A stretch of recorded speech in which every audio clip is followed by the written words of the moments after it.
वो आए शहर, ले आए खाद बीज। हाँ भाई, लेके तो आया हूँ, पर क्या कहूँ, महंगाई इतनी हो गई है कि समझ में नहीं आता है कि खेती करे कैसे। फसल भी अच्छी नहीं होती है, ये दवाइयाँ नहीं डालूँ तो। कर्जा करके लाओ, कैसे भी लाओ, लाना तो पड़ेगा ही। और ये दवाई की दुकान का कर्जा तो ख़त्म होने का नाम नहीं लेता। लाना तो मुझे भी है, पर सब कुछ इतना महंगा है। कहाँ से लाऊं, किससे खरीदूं, किसके पास सही दामों में मिलेगा और क्वालिटी उत्पाद भी मिलेगा या नहीं। अपनी फसलों की सही दवाओं के लिए दूर दूर तक शहरों में जाना और दवाओं को लाना पड़ता है। फसलों के लिए दवाएं सही है या नहीं, ये जानकारी भी नहीं होती। फसलों की कटाई पर सही दाम मिलेंगे या नहीं, इन तमाम मुश्किलों से दूर होने के लिए आइए खेती बाड़ी केंद्र। खेती बाड़ी केंद्र एक ऑनलाइन सेवा केंद्र है जिससे आप अपने मोबाइल के द्वारा जुड़ सकते हैं, जहां आपको अपनी खेती के लिए सही प्रकार की दवाएं मिलेंगी, वो भी होलसेल मूल्य पर। वो सभी दवाएं सीधा निर्माता से लेकर आप तक पहुंचाते हैं, यानी कि बीच में होने वाले सारे खर्च की बचत आपकी जेब में। साथ ही साथ दवाओं को लाने और ले जाने की झंझट से भी छुटकारा। अपनी मुश्किलों को दूर करने के लिए आप खेती बाड़ी केंद्र पर एक मिस कॉल करें। खेती बाड़ी केंद्र का किसान मित्र आपसे तुरंत संपर्क करेगा और आपको सभी जरूरी जानकारी देगा। खेती बाड़ी केंद्र की फ्रेंचाइजी लेकर खेती बाड़ी मित्र बनिए और किसानों की सेवा कर देश की तरक्की में भागीदार बने। आज ही संपर्क करें नीचे दिए गए नंबर पर और खेती बाड़ी केंद्र से जुड़े। ये है खेती बाड़ी केंद्र ऐप।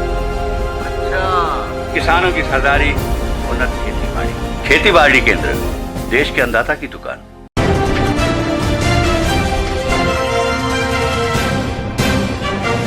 1 मई से 18 वर्ष के ऊपर के लोगों को वैक्सीन किया जाना है, जिसको लेकर भाजपा के जनप्रतिनिधियों द्वारा रेजिडेंसी कोठी पर बैठक आयोजित की गई, जिसमें कैबिनेट मंत्री तुलसीराम सिलावट, सांसद शंकर लालवानी, विधायक रमेश मेंदोला सहित बीजेपी के मंडल अध्यक्ष और वार्ड अध्यक्ष मौजूद थे। इस दौरान सांसद ने ग्रामीणों में हो रहे वैक्सीनेशन के प्रतिशत को लेकर कहा कि इस तरह का प्रतिशत इंदौर में भी मिलना चाहिए, क्योंकि कोरोना संक्रमण की चेन को तोड़ने के लिए वैक्सीन ब्रह्मास्त्र का काम कर रही है, जिसकी डॉक्टरों द्वारा रिसर्च में भी खुलासा किया गया है। प्रधानमंत्री नरेंद्र मोदी के निर्देश पर देश में 1 मई से 18 वर्ष की अधिक उम्र वाले लोगों को निःशुल्क वैक्सीनेशन किया जाएगा। तैयारियों को लेकर बीजेपी जनप्रतिनिधियों ने बैठक बुलाई, जिसमें निःशुल्क टीकाकरण के लिए प्रधानमंत्री नरेंद्र मोदी और प्रदेश के मुखिया शिवराज सिंह चौहान का आभार भी जताया। उन्होंने कहा वैक्सीन का ये अनुभव सामने आया, लोगों को कोविड-19 का प्रभाव इसके चलते कम हो रहा है, जिसका डॉक्टर द्वारा एक रिसर्च में पता चला।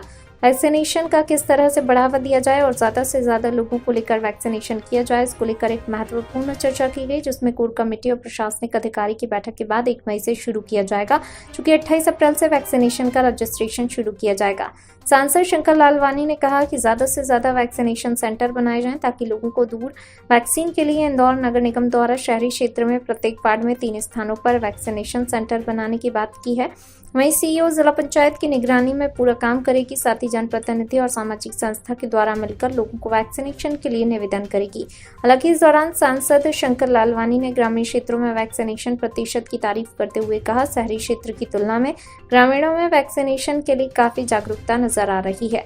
बैठक के बाद मंत्री तुलसी सिलावट ने कहा, इस वैक्सीनेशन महायज्ञ में सभी की आहुति जरूरी है। हालांकि लॉकडाउन के आगे बढ़ने को लेकर कहा, फिलहाल शहर के व्यापारी संगठन और आम जनता द्वारा मांग की जा रही है कि आगे बढ़ाया जाए, क्योंकि शहर के हालात ये हैं कि रोजाना बड़े आंकड़ों में कोरोना वायरस के मरीज सामने आ रहे हैं। साथ ही तुलसी सिलावट ने कहा कि वैक्सीन कोरोना वायरस ब्रह्मास्त्र का काम करे, क्योंकि इंदौर की जनता जब भी कोई कार्य करती है तो वह अद्भुत करते हैं।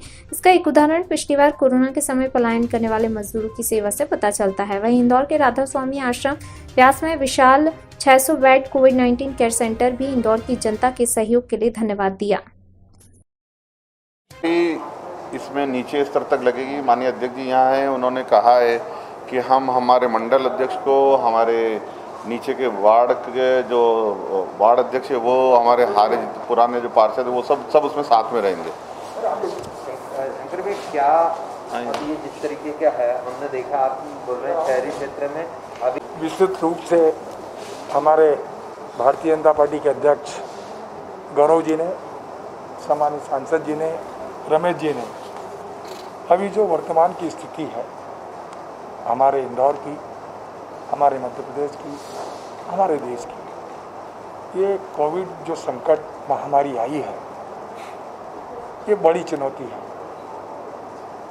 बड़ा संघर्ष है। देश की सरकार, मध्य प्रदेश की सरकार पूरी तन्मयता से इस कोरोना से, कोविड से लड़ने के लिए युद्ध स्तर पर काम कर रही है। इंदौर वाकई में एक मध्य प्रदेश में सबसे बड़ा शहर है, मां अहिल्या की नगरी है। अब समय आ गया है, इस लड़ाई में हमें आपका भी सहयोग चाहिए, हमारी माँ का भी चाहिए, हमारी बेटी का भी चाहिए, हमारे भाई का भी चाहिए, हमारे तरुण का भी चाहिए। हमारी सरकार, भारतीय जनता पार्टी की सरकार, मध्य प्रदेश के मुख्यमंत्री जी सारे प्रयास कर रहे हैं। सरकार अपना काम कर रही है, पर इस चेन को हम सबको मिलकर तोड़ना है। जो एक जनता कर्फ्यू, जनता के लिए, हमारे परिवार की सुरक्षा के लिए, हमारे घर की सुरक्षा के लिए, हमारे इंदौर की सुरक्षा के लिए, हमारे ज़िले की सुरक्षा के लिए, घर का व्यक्ति घर में रहे, गांव का व्यक्ति गांव में रहे और दूरी के साथ रहे। मैंने कहा ना कि ये कोविड, ये कोरोना पिछली बार की तुलना ज़्यादा घातक, खतरनाक और हानिकारक है, और जिस गति से आया है ये उससे भी ज़्यादा खराब है। मेरा आपके माध्यम से हमारे भाई और बहनों से अनुरोध है कि इस चेन को तोड़ना बहुत ज़रूरी है, और ये चेन जनता कर्फ्यू से टूटेगी। और फिर एक ब्रह्मास्त्र जो वैक्सीन और टीकाकरण का है, हर व्यक्ति को वैक्सीन लगवाना चाहिए और कहीं भी हमको पीछे नहीं हटना है, क्योंकि वैक्सीन शुरू से हम कहते हैं 100 नहीं 1,00,000% सुरक्षित है, सुरक्षा देने वाली वैक्सीन है। ये ब्रह्मास्त्र साबित होगा। मैं यही अनुरोध करता हूँ कि हमारी इंदौर की जनता जब भी कोई काम करती है, अद्भुत काम करती है। वो सहयोग भी, क्योंकि मुझे याद है पिछले जब लॉकडाउन लगा था, जब मजदूरों की जा रहे थे, उनके खाने से लेकर, भोजन से लेकर, जूते से लेकर, चप्पल से लेकर हर सुविधाएं इंदौर वासियों ने की है। अभी जिस प्रकार से ये राधा स्वामी सत्संग जो कोविड केयर सेंटर जो बना है, वो इंदौर की जनता के विश्वास पे बना है, उनके सहयोग से बना है, उनके समर्पण से बना है। पहली किस्तों में हमने 600 बेड, हमारा प्रयास है कम से कम 5 या 6,000 बेड वहाँ बने। जो कोविड का जो प्राइमरी उपचार होता है वो वहाँ पर प्रारंभ हो चुका है, वो सैकड़ों की संख्या में वो काम कर रहा है।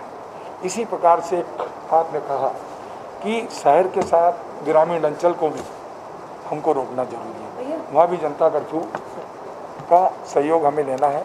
हमने कहा ना गांव का व्यक्ति गांव में रहे, हमने पंच से अनुरोध किया है, सरपंच से अनुरोध किया है, जनपद से, जिला पंचायत से, ये सब का एक उसका भी एक्शन प्लान हमने बनाया है, वैक्सीन का ही बनाया है और इस जनता कर्फ्यू का भी।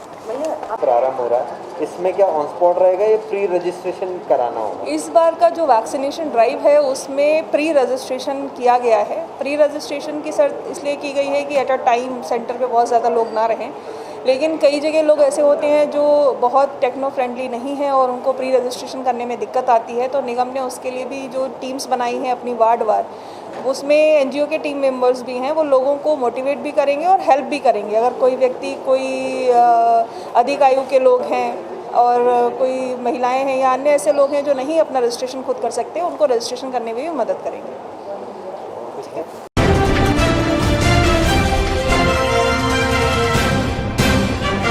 दोपहर बाद समय करीब 5 बजे थाना कटरा क्षेत्र में हुलास नगरा रेलवे क्रॉसिंग पर बहुत बड़ा हादसा होते होते बचा, जबकि 2 दिन पूर्व 5 लोगों की मृत्यु इसी रेलवे फाटक पर गेट बंद नहीं होने के कारण बड़ा हादसा हो गया था। आज फिर फाटक बंद नहीं हो पाया, वाहन बीच में ही फंस गए। तब तक आगे ट्रेन पायलट को इमरजेंसी ब्रेक लगाकर बीच में रोकनी पड़ी। ट्रेन बाद में जाम को खुलवाकर फाटक को बंद किया गया, फिर ट्रेनों का आवागमन संचालित हो सका।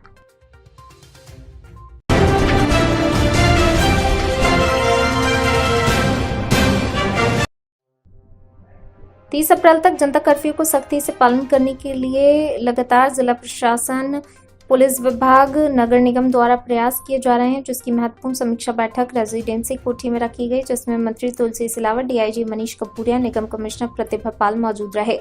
बैठक के बाद कलेक्टर मनीष सिंह ने बताया, पहले कोरोना कर्फ्यू लगाया गया, फिर बाद में सख्ती करते हुए जनता कर्फ्यू लगाया, जिसमें जनता ने पूरा सहयोग किया। इसी का नतीजा है 7 से 8 दिन बाद रिजल्ट सामने आ रहे हैं। लेकिन कलेक्टर मनीष जी ने कहा कि अभी भी सख्ती की जरूरत है। फिलहाल 4 तरह की गतिविधियों के चलते संक्रमण पर रोक लगाई जा सकती है।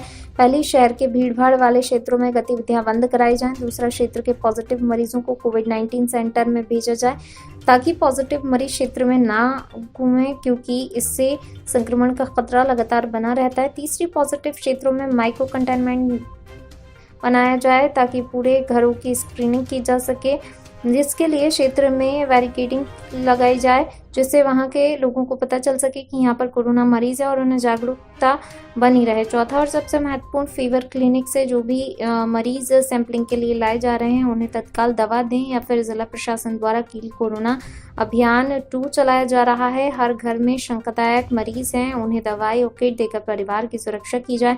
इन 4 फ्रंट पर जिला प्रशासन द्वारा लगातार कार्य किया जा रहा है। सबके अच्छे परिणाम दिखाई दे रहे हैं। फिलहाल इससे स्थायी किया जाएगा, जिसको लेकर महत्वपूर्ण बैठक बुलाई, जिसमें मंत्री तुलसी सिलावट, डीआईजी मनीष कपूरिया सहित कई लोग मौजूद रहे। कलेक्टर ने कहा है कि मॉर्निंग वॉकर्स को भी चेतावनी देते हुए बिना मास्क के संक्रमण का खतरा बढ़ा रहता है, क्योंकि वॉकर तेज दौड़ते हैं, जिनके मुंह से स्वैग ज्यादा निकलता है। इससे संक्रमण बढ़ने के चांस 2 गुने हो जाते हैं। इसलिए जिला प्रशासन द्वारा बीआरटीएस पर वॉकर्स के लिए रोक लगा दी गई है। इस दौरान अगर मॉर्निंग वॉकर फिर भी पाए जाते हैं तो उन्हें जेल की हवा खानी पड़ेगी। साथ ही कलेक्टर ने कहा कि इस दौरान देखा गया माइक्रो कंटेनमेंट एरिया से लगातार शिकायतें मिल रही, संक्रमित मरीज बाहर घूम रहे हैं। इसको लेकर कलेक्टर ने सख्त लहजे में कहा, अगर इस दौरान मरीज बाहर घूमते पाए जाते हैं उनके खिलाफ सख्त कार्रवाई की जाएगी। वहीं इंदौर डीआईजी मनीष कपूरिया ने भी पत्रकारों से कहा कि जनता कर्फ्यू का प्रभाव शहर में दिखाई देने लगा है, इस पर और भी अच्छे से इम्प्लीमेंट करने की जरूरत है, जिसमें आने वाले समय में कोई ना की चेन तोड़ने में इंदौर शहर सफल होगा। हालांकि डीआईजी मनीष कपूरिया ने यह भी कहा कि इस दौरान किसी को भी प्रताड़ित करने का मकसद नहीं है, लेकिन नागरिकों को भी समझना होगा। वहीं तुलसीराम सिलावट ने कहा कि पिछले कई वर्ष की तुलना में इस बार कोरोना घातक है, जिसके लिए लोगों को समझना चाहिए। हालांकि शहर में लोगों द्वारा मास्क पहनने की आदत बन चुकी है। वहीं मंत्री तुलसीराम सिलावट ने चर्चा के दौरान बताया, कोरोना वायरस चेन तोड़ने के लिए जनता कर्फ्यू आम नागरिकों के हित में बताया है, जिसको सरकार युद्ध स्तर पर प्रयास कर रही है। साथ ही उन्होंने जनता से अपील भी की 30 अप्रैल तक जनता कर्फ्यू का पालन करें।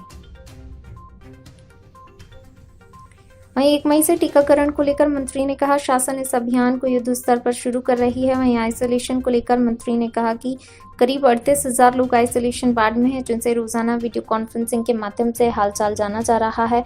हालांकि मंत्री ने होम आइसोलेशन के सकारात्मक परिणाम आने के बाद भी वहीं जिला पंचायतों में क्लस्टर बनाए जा रहे हैं और 5-5 लोगों की टीमें इसमें लगी हैं। किसी भी ग्रामीण को किसी भी वस्तु की परेशानी न हो, इसको लेकर एसडीएम, जिला पंचायत, तहसीलदार को भी निर्देश दिए गए हैं, ताकि ग्रामीण क्षेत्रों में बढ़ते कोरोना संक्रमण को रोकने की कवायद की जा सके। हालांकि मंत्री तुलसीराम सिलावट ने कोरोना के लिए कहा, पिछले वर्ष की तुलना में इस बार कोरोना काफी घातक सिद्ध हो रहा है। हर बिंदु बार हमने समीक्षा की, किस प्रकार से हमारा इंदौर को हम जो पुराना था, कैसे इस चेन को, इस संकट की, कोरोना वायरस कोविड की चेन को कैसे तोड़े, इस पे हर बिंदु पे बात। और जो मुझे निर्देश देना थे मैंने दिए, शहर और जिले दोनों में, लेकिन ये हमने निर्देश दिए। और कोई भी काम, ये इंदौर आपका भी है, मेरा भी है। इस जनता कर्फ्यू जो लगा है वो आम नागरिक के हित के लिए लगा है, परिवार के हित में लगा है, बेटे और हमारी माँ के हित में लगा है।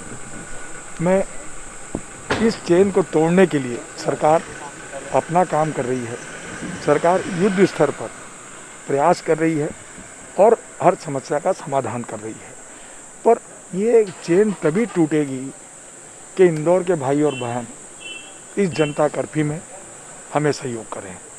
हमें घर का व्यक्ति घर में, पड़ोस के व्यक्ति को अनुरोध करें, कोई बहुत ज़रूरी काम है तो हम बाहर जाएं।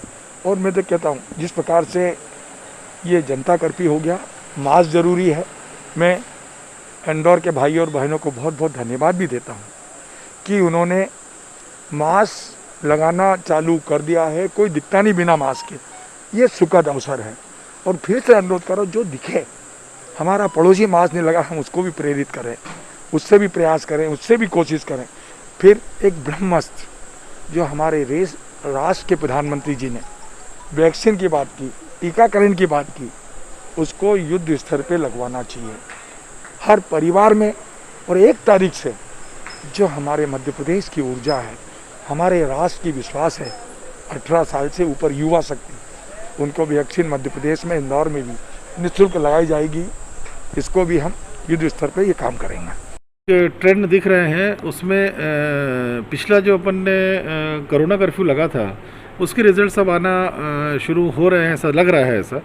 और उसको इस्टेब्लिश करने के लिए जो जनता कर्फ्यू लगाया गया है, इसको देखते हैं आज की स्थिति में थोड़ा एक्सटेंड करना ज़रूरी है इसको। फिर क्या आप कई बार लोगों को मैंने ये बोला है कि ऐसी जगह ही जाएं जहाँ पर कि घर में आइसोलेशन की व्यवस्था ना हो। अगर किसी के घर में आइसोलेशन की व्यवस्था है, वो आइसोलेशन में रहने के लिए बोल रहा है कि मेरी व्यवस्था और दिख भी रही की व्यवस्था है, तो डेफिनेटली वो आदमी रजिस्ट करेगा जाने के लिए। ये अवश्य है कि जिन घरों में आइसोलेशन के लिए अलग कमरे में रहने की व्यवस्था है, वहाँ पर भी पॉजिटिव पेशेंट्स आइसोलेशन में नहीं रह रहे हैं, वहाँ पर वो अपने परिवारजन से मिल रहे हैं। कई जगह तो ऐसा भी मालूम पड़ा है कि पॉजिटिव पेशेंट बाहर घूम रहे हैं। तो ये बेसिकली ये आपराधिक कृत्य हैं। तो पॉजिटिव पेशेंट अगर बाहर घूमता पाया जाता है तो उसके खिलाफ FIR होगी। घर में रहे, वो आइसोलेशन में रहे या कोविड केयर सेंटर में रहे। राधा स्वामी में हम लोग का 500 का 1100 का तैयार है पूरा, वहाँ आ जाए। पर पॉजिटिव पेशेंट बाहर नहीं घूम सकता है, और जानते हुए कि वो पॉजिटिव है और कहीं बाहर पाया गया, इस बार एपिडेमिक डिजीज एक्ट में मुकदमा कायम किया जाएगा। तो किस तरीके से प्रभावी हो पा रहा है, क्या देख रहे हैं आगे आप? इसका प्रभाव अभी देखने में आ रहा है, और जो हमारी रेट ऑफ संक्रमण की जो चेन है उसको अभी तोड़ने में धीरे धीरे हम सफल हो रहे हैं। एक्चुअली जनता कर्फ्यू का प्रभाव आते आते 7 दिन 10 दिन लगते हैं, और ये जो अभी प्रभावी तौर पे इसका इम्प्लीमेंटेशन हुआ है उसके परिणाम आने प्रारंभ हुए हैं। इसके ऊपर और अभी अच्छे से इम्प्लीमेंट करेंगे तो मैं समझता हूँ आने वाले समय में हम ये संक्रमण की चेन को तोड़ेंगे और इंदौर को सुरक्षित रख पाएंगे। सर, आज किस संदर्भ में क्या है उनका रिव्यू किया गया और आगे की कार्य योजना बनाई गई। तो क्या सभी तीनों जो विभाग समन्वय की बात की थी, तीनों समन्वित रूप से कर पा रहे हैं या सिर्फ? नहीं, सभी लग के कर रहे हैं, और यही एक बहुत अच्छी बात है। इसीलिए हमें अच्छे परिणाम भी देखने को आए हैं कि सभी शासन के अंग जो हैं वो पूरी ताकत से इसमें लगे हुए हैं, रात दिन सभी काम कर रहे हैं, और उसी का नतीजा है कि हम इसके ऊपर एक डेंट कारित कर पाएँ। सर, ये सख्ती इसी तरह से जारी रहेगी या? जी हाँ, ये सख्ती तो अभी आवश्यक है, और ये सभी को समझना चाहिए कि ये जो सख्ती है ये उनके हित में है। किसी को भी प्रताड़ित करना, दिक्कत देने का कोई इंटेंशन नहीं है। मूलतः भावना यही है कि सभी सुरक्षित रहें, और इसके लिए जो भी कदम उठाने पड़ेंगे वो करेंगे।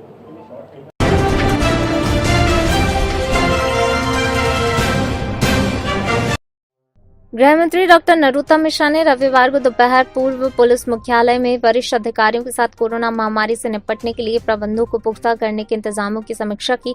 उन्होंने ऑक्सीजन और रेमडेसिविर इंजेक्शन की कालाबाजारी को रोकने के लिए टास्क फोर्स बनाने के निर्देश दिए। बैठक में पुलिस महानिदेशक विवेक जौहरी और अन्य आला अधिकारी मौजूद रहे।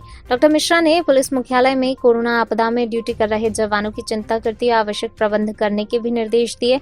बैठक में बताया गया कि वर्तमान में सशस्त्र बल SAF होमगार्ड और पुलिस के प्रदेश भर में 1850 लोग कोरोना संक्रमित हैं।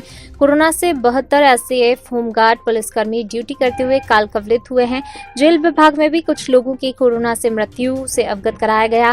बैठक में बताया कि प्रदेश भर में रेमडेसिविर इंजेक्शन की ब्लैकमेलिंग करने वालों के खिलाफ अभी तक 11 प्रकरण दर्ज हुए हैं। इंदौर और भोपाल में कालाबाजारी करने वालों के विरुद्ध रासुका की कार्रवाई की जा रही है। मंत्री डॉक्टर मिश्रा ने अन्य स्थानों पर भी इसी प्रकार से रासुका के तहत कार्रवाई करने के निर्देश दिए हैं। गृह मंत्री डॉक्टर नरोत्तम मिश्रा ने प्रदेश के कई अस्पतालों में चिकित्सकों के साथ अभद्रता के मामलों पर चिंता व्यक्त की है। उन्होंने बैठक में उन अस्पतालों में फोर्स को तैनात करने के लिए आवश्यक प्रबंध करने के निर्देश दिए हैं। गृह मंत्री नरोत्तम मिश्रा ने लोगों से अपील की है कि डॉक्टरों और मेडिकल स्टाफ के साथ किसी भी तरीके की अभद्रता न करें, प्रशासन को सहयोग करें।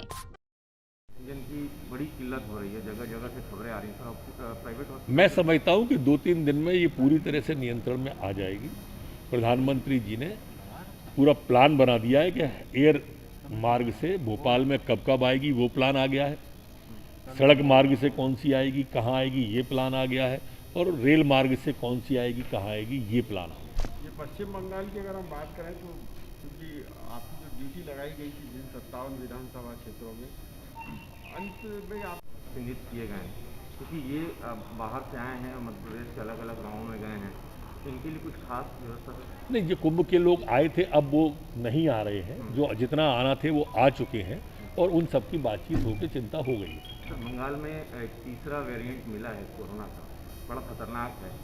मध्य प्रदेश सरकार कितनी तैयार है सर अगर मध्य प्रदेश में इस तरीके के केस आते हैं तो? नहीं, हम दूसरा आए या तीसरा आए सरकार कोई कसर नहीं रखेगी। ये तो चूंकि एकदम इतना तीव्र आया था इसलिए थोड़ी व्यवस्थाओं में समय लगा, चूंकि पहला जो आया था उससे इतनी तीव्रता का अनुमान नहीं था, अनुमान तो था पर इतनी तीव्रता का नहीं था, इसलिए थोड़ी सी देर लगी, पर संभालने में कोई कसर नहीं रखेंगे। मुख्यमंत्री जी रात दिन लगे हुए 24 घंटे में से 18 घंटे काम कर रहे थे। सर आप लोग आलोचना करने में सक्रिय हैं, क्योंकि आलोचना करने के लिए ज़्यादा मेहनत नहीं करनी पड़ती, बाकी के लिए फील्ड में आना पड़ता है।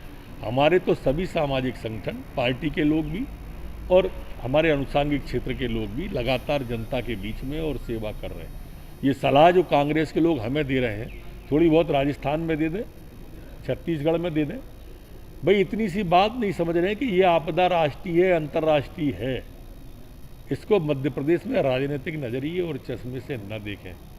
आओ मिलजुल के काम करें, काम करना नहीं है सिर्फ आलोचना करना है, पीड़ादायी है। सर मध्य प्रदेश में अब ग्रामीण इलाकों में है कि प्रदेश सरकार ऑक्सीजन दवाओं का इंतजाम तो नहीं कर रही है और सिर्फ अच्छा फिर कौन कर रहा है? कमलनाथ जी कर रहे हैं। प्रदेश सरकार नहीं कर रहा तो कौन कर रहा है? उनने ग्वालियर का, मैं उनके ट्वीट देखता रहता हूँ, ग्वालियर का भी उल्लेख किया। अभी परसों के ट्वीट में कह रहे थे हमने गैस का इंतजाम कर दिया है। अरे भैया 15 महीने तक इस सरकार का सुख भोगा।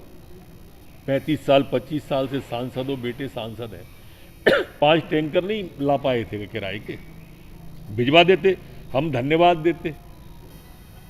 ट्वीट के अलावा गांधी परिवार का, कमलनाथ जी का, दिग्विजय सिंह का कोई योगदान है क्या इस महामारी में? सुबह शाम ट्वीट कर देना, ये योगदान है इनका घर के अंदर।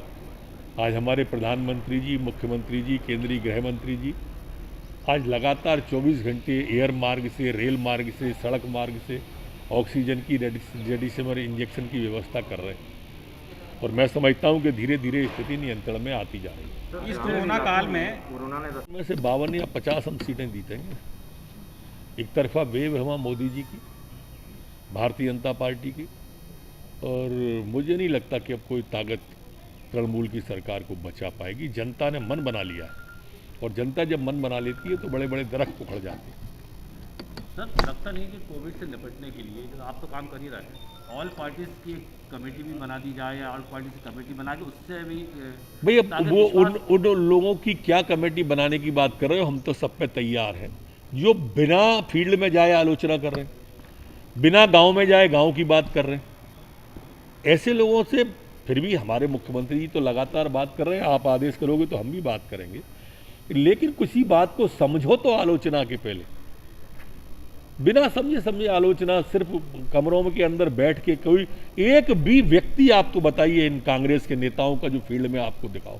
सिंगल मैन किसी अस्पताल में दिखा, आईसीयू में दिखा, कोविड सेंटर में दिखा, आइसोलेशन में, कहीं भी कोई दवा बांटता एक जना नहीं है, लेकिन उसके बाद भी आलोचना। अरे भाई सब मिल के आओ ना, ये आपदा किसी व्यक्ति की या किसी पार्टी की नहीं है, ये वैश्विक आपदा है। जहाँ भाजपा नहीं है वहाँ भी है ये आपदा, जहाँ भारतीय नहीं है वहाँ भी ये आपदा है। तो आपदा है तो इसको मिलजुल के अगर फेस करें तो शायद उनके नाम पर भी अच्छी राय बनेगी। आलोचना करना बहुत आसान होता है, काम करना कठिन होता है। आओ मेरे विपक्षी साथियों, मिलकर काम करें। ने पूरी तरह से मुस्तैदी कर ली है। बाहर से आने वाले प्रवासी मजदूरों के लिए गांव के बाहर क्वारंटाइन सेंटर वहां बनाए हैं। 5 लोगों की समिति गठित की है, जिसमें पटवारी है, पंचायत के सेक्रेटरी हैं, ऊषा आशा कार्यकर्ता जो गांव में रहती है, आंगनवाड़ी कार्यकर्ता जो गांव में रहती है, ये लोग हैं, ये उनको देखेंगे, चिंता करेंगे। गाँव के लोगों में भी जन जागरण अभियान इसका चलाया जा रहा है। जो कुंभ से लोग लौटे हैं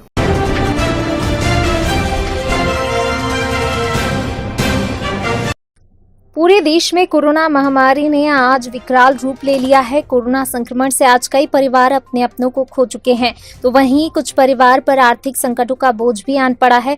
कोरोना ने आज देश की स्थिति के साथ साथ परिवारों की आर्थिक स्थिति पर भी असर डाला है। आज देश और शहर का हर व्यक्ति सभी मूलभूत सुविधाओं से वंचित हो रहा है। कोरोना महामारी ने शहर की स्थिति भयावह कर दी है, जिससे न तो दवाइयां, इंजेक्शन और अस्पतालों में बेड भी आमजन को उपलब्ध नहीं हो पा रहे हैं। ऐसी स्थिति में जैन समाज ने समाज बंधुओं के लिए अनुपम पहल की। जैन श्वेतांबर कोरोना पीड़ित सहधर्मी मिशन से जुड़े युवा राजेश जैन, सुभाष विनायका, अनिल बरोडिया ने बताया कि समाज बंधुओं की सुविधा के लिए कोरोना पीड़ित जरूरतमंद सहधर्मी सेवा मिशन का शुभारंभ किया। इस मिशन के तहत जैन समाज के आर्थिक रूप से कमजोर परिवारों को कोरोना संक्रमण होने पर चिकित्सा की सुविधाएं निःशुल्क उपलब्ध कराने का प्रयास किया जाएगा। आर्थिक रूप से कमजोर परिवारों को कोरोना इलाज, दवाई और हॉस्पिटल का खर्च वहन 10,000 से 50,000 तक संस्था द्वारा निःशुल्क किया जाएगा। वहीं इसके साथ योग्य अस्पताल और मेडिकल फैसिलिटी मिले, इसके लिए भी मिशन के सदस्यों द्वारा मदद दी जाएगी। वहीं मिशन द्वारा समाज बंधुओं के लिए सिटी स्कैन की व्यवस्था भी की गई है, जिसके तहत समाज बंधुओं को मात्र 1,000 रुपए में सिटी स्कैन की सुविधा उपलब्ध कराई जा रही है।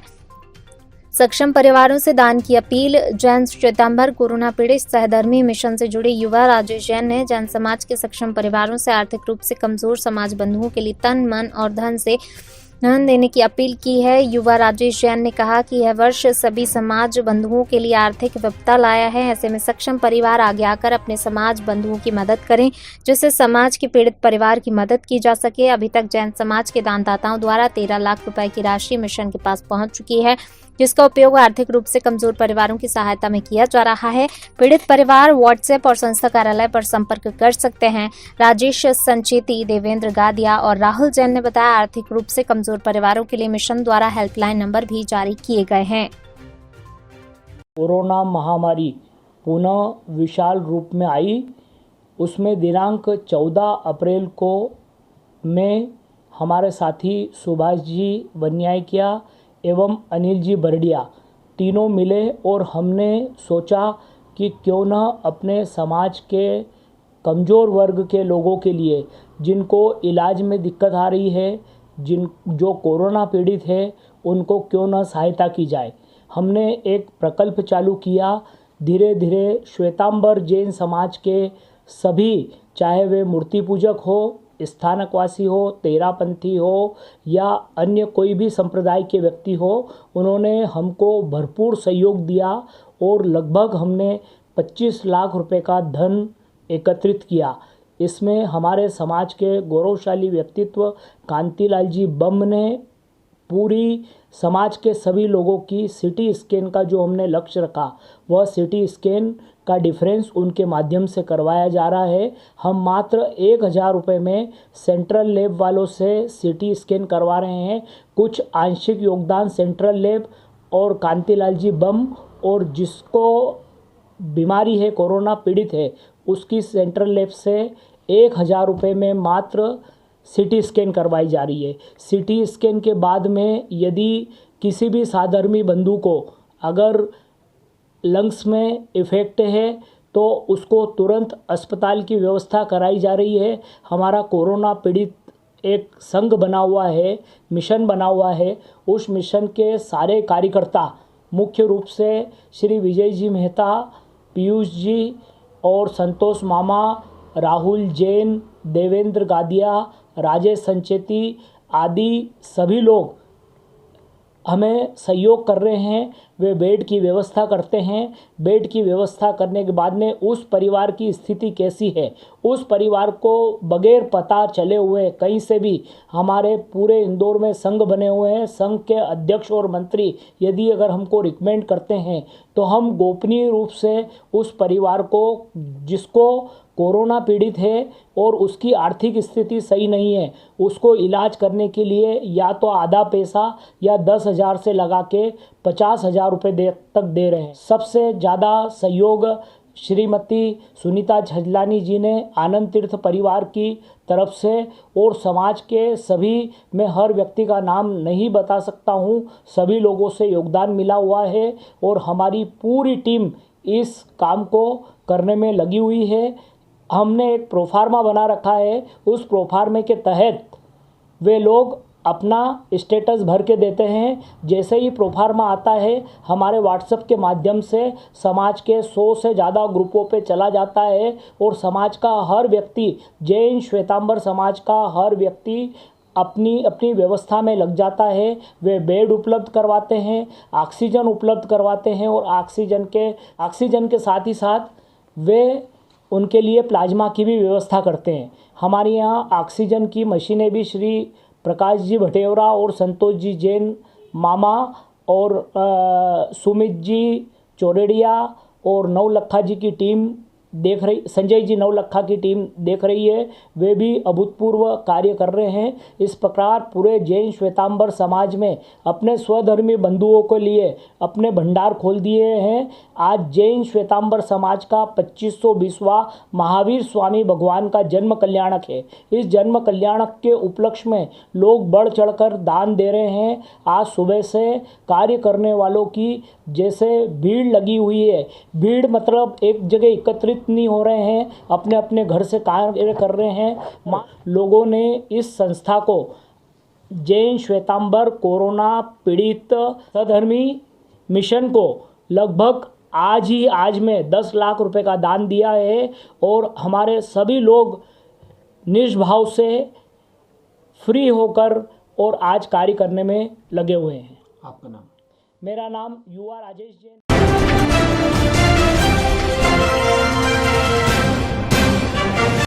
कोरोना के संकट के बीच 1 मई से 18 साल से ज्यादा लोगों को कोरोना की वैक्सीन लगना शुरू हो जाएगी। कोरोना वैक्सीन के तीसरे चरण का अभियान 1 मई से शुरू हो रहा है। इसमें 18 वर्ष से ज्यादा उम्र वालों का वैक्सीनेशन किया जाएगा। इंदौर में कोरोना वैक्सीनेशन की तैयारियों को लेकर कलेक्टर मनीष सिंह, सांसद शंकर लालवानी, निगम आयुक्त प्रतिभा पाल ने बैठक की। 28 अप्रैल से रजिस्ट्रेशन शुरू हो जाएगा। 120 से ज्यादा सेंटर ग्रामीण इलाकों में और 250 से ज्यादा सेंटर शहरी इलाकों में रहेंगे। लालवानी ने कहा कि कोरोना से लड़ने के लिए वैक्सीनेशन कराना बहुत जरूरी है। इस बीमारी का एक ही हल है, वह है वैक्सीनेशन। लालवानी ने कहा कि शहरी इलाकों से ज्यादा ग्रामीण इलाकों में वैक्सीनेशन हुआ है। उन्होंने शहरी लोगों से भी वैक्सीनेशन में ज्यादा से ज्यादा भागीदारी करने की अपील की। वहीं इंदौर कलेक्टर मनीष सिंह ने कहा कि सरकारी और निजी अस्पतालों में वैक्सीनेशन सेंटर बनाए गए हैं। शासकीय सेंटर में निःशुल्क वैक्सीनेशन कार्यक्रम रहेगा। प्रत्येक वार्ड में 3 केंद्र बनाए जा रहे हैं। वैक्सीनेशन को बढ़ावा देने के लिए जनप्रतिनिधियों की ओर से जागरूकता अभियान चलाया जाएगा। मंत्री जी ने जिस प्रकार घोषणा की है कि आने वाले 1 मई से 18 वर्ष से ऊपर के सभी लोगों को टीकाकरण वैक्सीनेशन प्रारंभ किया जा रहा है और उसी के अंतर्गत माननीय मुख्यमंत्री जी ने ये घोषणा की कि हम प्रदेश में सभी युवाओं को निःशुल्क टीकाकरण वैक्सीनेशन कराएंगे। आज उसकी प्रारंभिक जो बैठक है, जो वैक्सीनेशन की तैयारी को लेके हमारे सभी अधिकारियों ने जो ब्लूप्रिंट बनाया उसको लेके चर्चा हुई।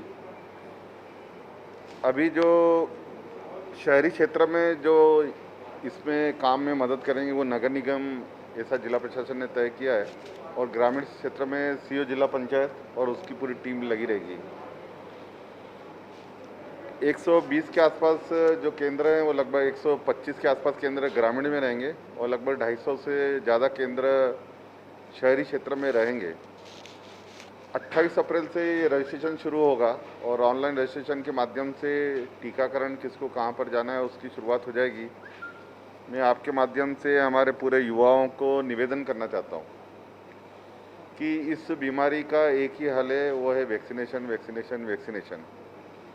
मुझे इस बात का बहुत ताज्जुब हुआ जब हमने आंकड़े देखे कि हमारे ग्रामीण क्षेत्र में लगभग 84% लोगों ने वैक्सीनेशन लगा दिया और उल्टा शहरी क्षेत्र में लगभग 50-52% लोगों ने ही टीकाकरण करा। अगर शहरी क्षेत्र में भी ज़्यादा टीकाकरण वैक्सीनेशन होता है, जिस प्रकार हमने टीका उत्सव प्रशासन ने पूरी व्यवस्था की, सरकार ने पूरी व्यवस्था की थी, एक टीका उत्सव आयोजित भी किया था और पूरे शहर में एक वातावरण बना था। सब सुविधा होने के बाद भी लोगों ने वैक्सीनेशन जिस तादाद में होना चाहिए था नहीं करा पाए। ये सर्वे में भी हमारे सबकी जानकारी में आया है कि जिन्होंने वैक्सीनेशन कराया है उनको इस बीमारी का असर न के बराबर हुआ है, तो मुझे लगता है ये एक चूक हमसे हुई है। आगे ना हो इसके लिए सभी से निवेदन है कि लगभग जो 18 साल के ऊपर है, लगभग इंदौर में 17 लाख के आसपास हमें ऐसा लगता है कि जनसंख्या है जिनको वैक्सीनेशन की आवश्यकता है, ग्रामीण और शहर मिला के। उसमें अधिकांश शहरी क्षेत्र के लोग हैं। तो मेरा निवेदन है कि जो 1 तारीख से वैक्सीनेशन का शुरुआत हो रही है उसमें हम सभी बढ़ चढ़ के हिस्सा लें। इसमें प्रशासनिक स्तर पर, वार्ड स्तर पर इसकी कार्य योजना बना रहे हैं और सामाजिक संगठन, सभी राजनीतिक संगठनों से हम निवेदन करेंगे इस वैक्सीनेशन कार्यक्रम में सहयोग प्रदान करें।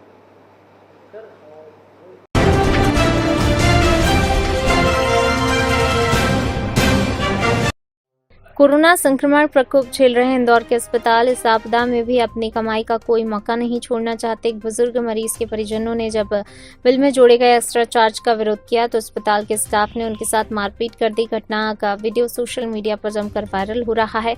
संक्रमण काल की इस आपदा में अस्पतालों में मरीजों और उनके परिजनों के साथ दुर्व्यवहार की घटनाएं भी तेजी से बढ़ रही हैं। अब तो हालत यह है कि अस्पताल के स्टाफ परिजनों से मारपीट करने से भी परहेज नहीं कर रहे हैं। इंदौर शहर में एक ऐसा ही मामला सामने आया जिसमें अस्पताल की ओर से की गई बिलिंग का विरोध करने पर अस्पताल के डॉक्टर्स ने मरीजों के साथ जमकर मारपीट की। ये घटना का वीडियो चंदन नगर थाना क्षेत्र में स्थित चिरायु हॉस्पिटल का है। वीडियो में देखा जा सकता है कि किस तरह से डॉक्टर्स और अस्पताल स्टाफ मरीजों के साथ मारपीट करते नजर आ रहे हैं।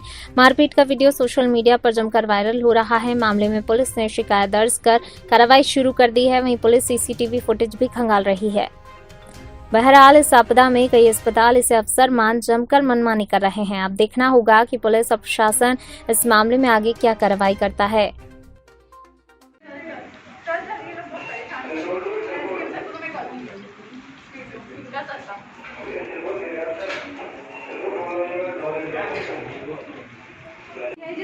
नहीं मत कर, लिख रहे हैं वो लिख दे। बस कलेक्टर सर से आपके पास जाना है, इम्पोर्टेंट है पापा, इम्पोर्टेंट है। कहाँ पे भर्ती है आपकी पेशेंट? कहाँ पे भर्ती? पेशेंट है मेरे पहले चिरायु हॉस्पिटल में जहाँ पे मार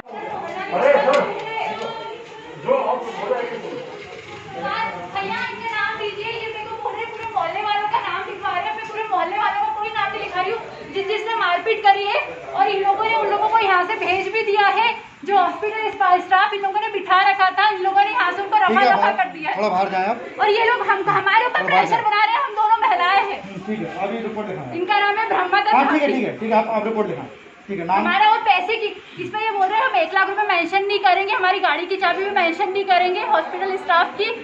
और ये भी बोल रहे हैं हमारा जो मोबाइल गायब है वो भी हम नहीं देंगे, मतलब वो भी हम कार्रवाई नहीं करेंगे। ये चीज ये पुलिस वाले हमको प्रेशर बना रहे हैं महिलाओं को। जब यहाँ पे सर थे, जब ये लोग हमसे बहुत अच्छे से पेश आ रहे थे, यहाँ के सीनियर निकल गए तो ये अब हमारे साथ बदतमीजी, मतलब हम लोगों को प्रेशर बना रहे हैं। और इन लोगों ने वहाँ इनको हॉस्पिटल के स्टाफ को सबको भेज दिया है, अरेस्ट एक को भी नहीं किया है। ऑक्सीजन हटा दिया था, इमरजेंसी ऑक्सीजन हटा दिया गया है। और ये सब इस वजह से हुआ है क्योंकि हम लोग जब बिल बना रहे थे सर, तो ये लोग मनमाना चार्ज ऐड कर रहे थे जिसपे हमने आपत्ति ली है। और उसके बाद से हमको वहाँ से इन्होंने मारा पीटी करके वहाँ से बाहर निकाल दिया। हमको पेशेंट के पास में हमने आज मैडम माता जी आप हमारी बहनें हैं, आपकी रिपोर्ट लिखना है। लिखने के लिए किसने मना किया? अपन को रिपोर्ट के लिए मेन मुद्दे की बात कहनी पड़ती है। मैं जो बोला मेन मुद्दा अपना पैसे के विवाद को लेके, तो मेन मुद्दा पैसों के विवाद को लेके आ रहे हैं। विवाद की बात तो किराए में हुआ है। कहाँ पे हुआ? किराए में हुआ। किराए हम आपसे पूछताछ कर रहे हैं। हमने आपको मना किया है क्या? सर उनको पता तो होना चाहिए, रिपोर्ट तो वही करा रहे हैं। नहीं तो जो आपसे वो पूछेंगे वो आपको बताना पड़ेगा।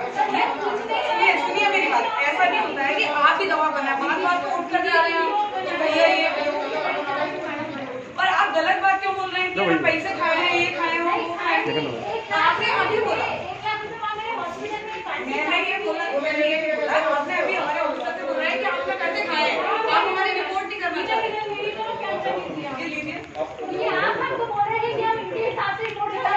सुनिए आपको रिपोर्ट लिखानी है, सुनिए मेरी बात, आपको रिपोर्ट लिखानी है, आप रिपोर्ट लिखाइए। इतना बड़ा इशू क्रिएट मत कीजिए, ठीक है?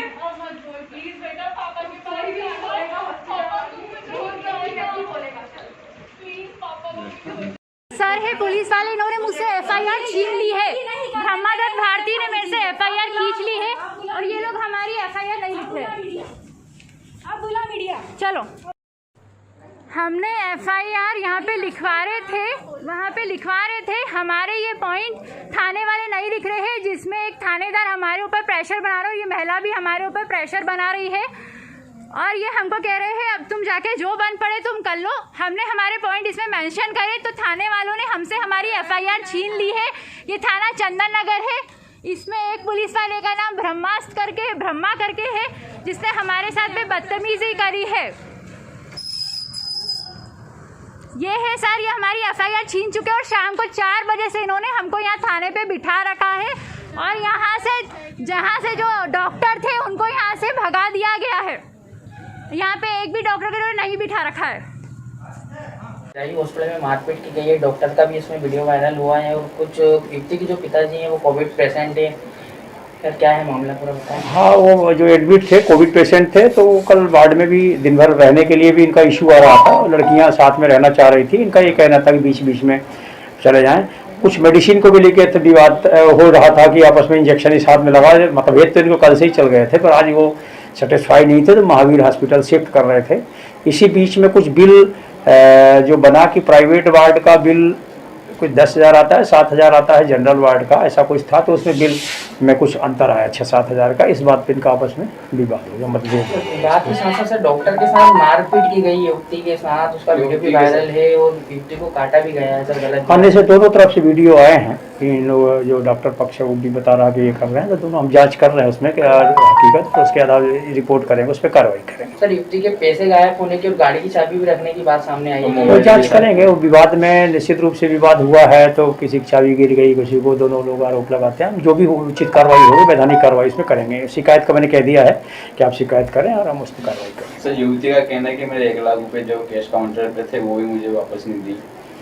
उसमें जांच करेंगे किसका कितना पैसा था, उसमें अगर है तो मिलेगा। वहाँ CCTV फुटेज होंगे, वो रखा लेंगे तो आएगा उसमें जांच। हाँ, BPS परिहार CSP।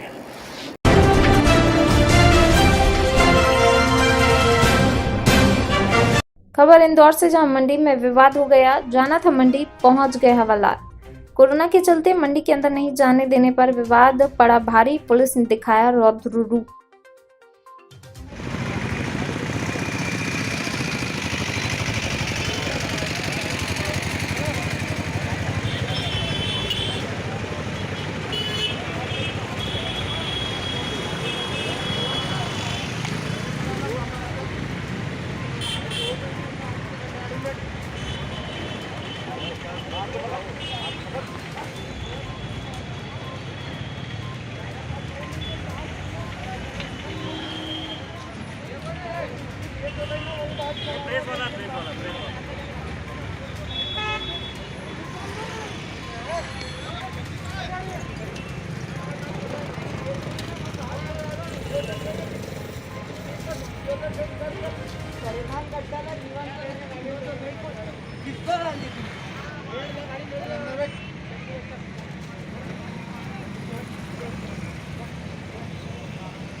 पूरे देश में कोरोना महामारी ने आज विकराल रूप ले लिया है। कोरोना संक्रमण से आज कई परिवार अपने अपनों को खो चुके हैं, तो वहीं कुछ परिवार पर आर्थिक संकटों का बोझ भी आन पड़ा है।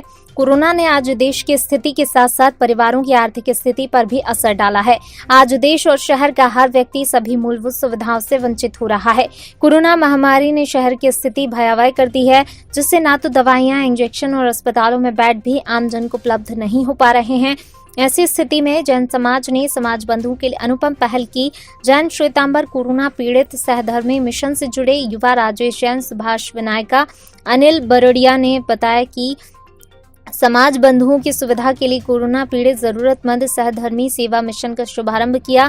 इस मिशन के तहत जैन समाज के आर्थिक रूप से कमजोर परिवारों को कोरोना संक्रमण होने पर चिकित्सा की सुविधाएं निःशुल्क उपलब्ध कराने का प्रयास किया जाएगा। आर्थिक रूप से कमजोर परिवारों को कोरोना इलाज, दवाई और हॉस्पिटल का खर्च वहन 10,000 से 50,000 तक संस्था द्वारा निःशुल्क किया जाएगा। वहीं इसके साथ योग्य अस्पताल और मेडिकल फैसिलिटी मिले, इसके लिए भी मिशन के सदस्यों द्वारा मदद दी जाएगी। वहीं मिशन द्वारा समाज बंधुओं के लिए सिटी स्कैन की व्यवस्था भी की गई है, जिसके तहत समाज बंधुओं को मात्र 1000 रुपए में सिटी स्कैन की सुविधा उपलब्ध कराई जा रही है। सक्षम परिवारों से दान की अपील। जैन श्वेतांबर कोरोना पीड़ित सहधर्मी मिशन से जुड़े युवा राजेश जैन ने जैन समाज के सक्षम परिवारों से आर्थिक रूप से कमजोर समाज बंधुओं के लिए तन, मन और धन से धन देने की अपील की है। युवा राजेश जैन ने कहा कि यह वर्ष सभी समाज बंधुओं के लिए आर्थिक विपदा लाया है। ऐसे में सक्षम परिवार आगे आकर अपने समाज बंधुओं की मदद करें, जिससे समाज के पीड़ित परिवार की मदद की जा सके। अभी तक जैन समाज के दानदाताओं द्वारा 13 लाख रुपए की राशि मिशन के पास पहुंच चुकी है, जिसका उपयोग आर्थिक रूप से कमजोर परिवारों की सहायता में किया जा रहा है। पीड़ित परिवार व्हाट्सएप और संस्था कार्यालय पर संपर्क कर सकते हैं। राजेश संचेती, देवेंद्र गादिया और राहुल जैन ने बताया, आर्थिक रूप से कमजोर परिवारों के लिए मिशन द्वारा हेल्पलाइन नंबर भी जारी किए गए हैं। कोरोना महामारी पुनः विशाल रूप में आई, उसमें दिनांक 14 अप्रैल को में हमारे साथी सुभाष जी वन्यायकिया एवं अनिल जी बरडिया तीनों मिले और हमने सोचा कि क्यों न अपने समाज के कमज़ोर वर्ग के लोगों के लिए, जिनको इलाज में दिक्कत आ रही है, जो कोरोना पीड़ित है, उनको क्यों न सहायता की जाए। हमने एक प्रकल्प चालू किया। धीरे धीरे श्वेतांबर जैन समाज के सभी, चाहे वे मूर्ति पूजक हो, स्थानकवासी हो, तेरापंथी हो या अन्य कोई भी संप्रदाय के व्यक्ति हो, उन्होंने हमको भरपूर सहयोग दिया और लगभग हमने 25 लाख रुपए का धन एकत्रित किया। इसमें हमारे समाज के गौरवशाली व्यक्तित्व कांतिलाल जी बम ने पूरी समाज के सभी लोगों की सिटी स्कैन का जो हमने लक्ष्य रखा, वह सिटी स्कैन का डिफरेंस उनके माध्यम से करवाया जा रहा है। हम मात्र 1000 रुपये में सेंट्रल लैब वालों से सिटी स्कैन करवा रहे हैं। कुछ आंशिक योगदान सेंट्रल लैब और कांतिलाल जी बम, और जिसको बीमारी है, कोरोना पीड़ित है, उसकी सेंट्रल लैब से 1000 रुपये में मात्र सिटी स्कैन करवाई जा रही है। सिटी स्कैन के बाद में यदि किसी भी साधर्मी बंधु को अगर लंग्स में इफ़ेक्ट है तो उसको तुरंत अस्पताल की व्यवस्था कराई जा रही है। हमारा कोरोना पीड़ित एक संघ बना हुआ है, मिशन बना हुआ है। उस मिशन के सारे कार्यकर्ता, मुख्य रूप से श्री विजय जी मेहता, पीयूष जी और संतोष मामा, राहुल जैन, देवेंद्र गादिया, राजेश संचेती आदि सभी लोग हमें सहयोग कर रहे हैं। वे बेड की व्यवस्था करते हैं। बेड की व्यवस्था करने के बाद में उस परिवार की स्थिति कैसी है, उस परिवार को बगैर पता चले हुए कहीं से भी, हमारे पूरे इंदौर में संघ बने हुए हैं, संघ के अध्यक्ष और मंत्री यदि अगर हमको रिकमेंड करते हैं तो हम गोपनीय रूप से उस परिवार को, जिसको कोरोना पीड़ित है और उसकी आर्थिक स्थिति सही नहीं है, उसको इलाज करने के लिए या तो आधा पैसा या 10,000 से लगा के 50,000 रुपये तक दे रहे हैं। सबसे ज़्यादा सहयोग श्रीमती सुनीता झजलानी जी ने आनंद तीर्थ परिवार की तरफ से, और समाज के सभी, मैं हर व्यक्ति का नाम नहीं बता सकता हूँ, सभी लोगों से योगदान मिला हुआ है और हमारी पूरी टीम इस काम को करने में लगी हुई है। हमने एक प्रोफार्मा बना रखा है। उस प्रोफार्मे के तहत वे लोग अपना स्टेटस भर के देते हैं। जैसे ही प्रोफार्मा आता है, हमारे व्हाट्सएप के माध्यम से समाज के 100 से ज़्यादा ग्रुपों पे चला जाता है और समाज का हर व्यक्ति, जैन श्वेतांबर समाज का हर व्यक्ति अपनी अपनी व्यवस्था में लग जाता है। वे बेड उपलब्ध करवाते हैं, ऑक्सीजन उपलब्ध करवाते हैं और ऑक्सीजन के साथ ही साथ वे उनके लिए प्लाज्मा की भी व्यवस्था करते हैं। हमारे यहाँ ऑक्सीजन की मशीनें भी श्री प्रकाश जी भटेवरा और संतोष जी जैन मामा और सुमित जी चौरेडिया और नवलखा जी की टीम देख रही, संजय जी नवलखा की टीम देख रही है। वे भी अभूतपूर्व कार्य कर रहे हैं। इस प्रकार पूरे जैन श्वेतांबर समाज में अपने स्वधर्मी बंधुओं के लिए अपने भंडार खोल दिए हैं। आज जैन श्वेतांबर समाज का 2520वां महावीर स्वामी भगवान का जन्म कल्याणक है। इस जन्म कल्याणक के उपलक्ष्य में लोग बढ़ चढ़कर दान दे रहे हैं। आज सुबह से कार्य करने वालों की जैसे भीड़ लगी हुई है, भीड़ मतलब एक जगह एकत्रित नहीं हो रहे हैं, अपने अपने घर से कार्य कर रहे हैं। लोगों ने इस संस्था को जैन श्वेतांबर कोरोना पीड़ित सधर्मी मिशन को लगभग आज में 10 लाख रुपए का दान दिया है और हमारे सभी लोग निष्भाव से फ्री होकर और आज कार्य करने में लगे हुए हैं। आपका नाम? मेरा नाम युवा राजेश जैन।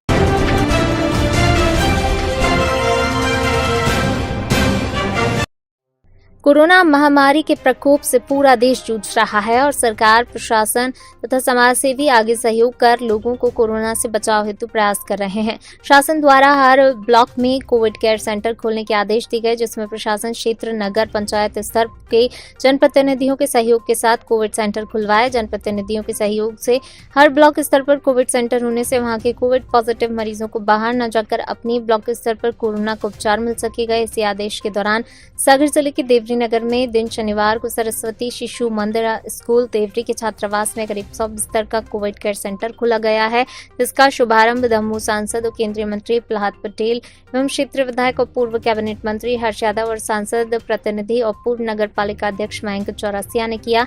इसी दौरान देवरी विधायक हर्ष यादव ने कहा, कोविड सेंटर में किसी को कोई परेशानी न हो, सब सुविधा उपलब्ध रहे, इसका प्रयास करूंगा। मेरी जिस पर स्तर पर आप सबको जरूरत पड़ेगी, मैं हमेशा 24 घंटे आप सबके लिए तत्पर खड़ा रहूंगा। क्षेत्र की जनता के मैं हमेशा दुख सुख में साथ खड़ा हूं। वहीं सांसद प्रतिनिधि मयंक चौरसिया ने कहा, मैं और मेरी टीम कोविड सेंटर की व्यवस्थाओं और अन्य कार्य के लिए सहयोग करने खड़ी है। जब भी प्रशासन को हम लोगों की जरूरत पड़े, बताएं, हम लोग कंधे से कंधा मिलाकर जो अनित कार्य कोविड सेंटर में भर्ती मरीजों के सहयोग के लिए हमेशा खड़े हैं।